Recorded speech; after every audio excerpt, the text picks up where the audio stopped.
बिस्मिल्लाहिर्रहमानिर्रहीम। अस्सलाम वालेकुम जी। हकीम मुबारक। आपके साथ एक वीडियो में बात हुई थी कि आपको कौन कौन से इल्म बताने और सिखाने हैं, जिसमें इल्म तिब के बारे में भी बात हुई कि आपको ये बताया जाएगा। तो ये सिलसिला शुरू करते हैं। आज इल्म तिब का आपको तारफ़ बताते हैं, तफसील इंशाअल्लाह आपको साथ साथ बताते जाएंगे। शुरू करते हैं। बिस्मिल्लाहिर्रहमानिर्रहीम।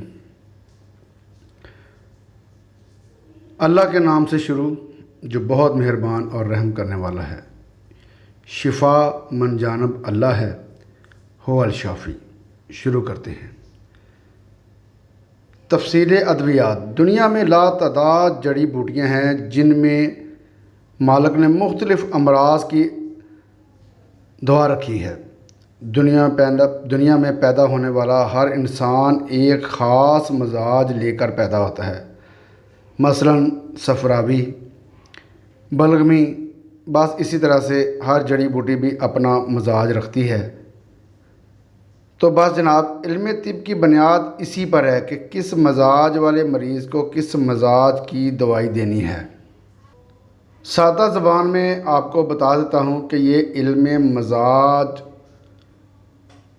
इल्म मजाज के जानने का इल्म है, चाहे वो मजाज इंसान का हो या किसी दवाई का।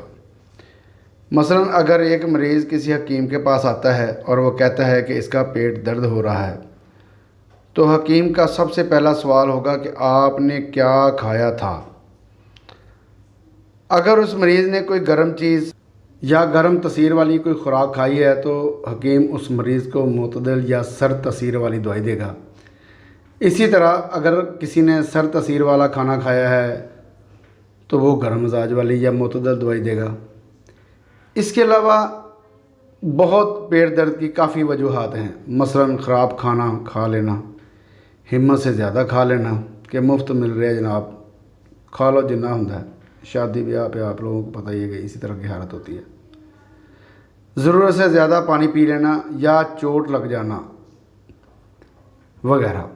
इल्म तिब की बुनियाद हज़ारों साल पहले रखी गई थी और ये इसकी तारीख़ बहुत पुरानी है, जिसकी तफसील आपको किताबों में मिल जाएगी। मैं अपने इस चैनल के ज़रिए से आपको अद्वियात का तारुफ़ बताऊंगा, जिसमें अद्वियात या जड़ी बूटी का मजाज, नाम, मुख्तसर इस्तेमाल के बारे में बताऊंगा। तमाम बीमारियों के बारे में बात होगी जो आम और ख़ास हो सकती हैं, और इनके इलाज के बारे में भी बात होगी इंशाअल्लाह। आपका हकीम मुबारक अली। मिलते हैं अगली वीडियो के साथ। अस्सलामु अलैकुम व रहमतुल्लाहि व बरकातुहू।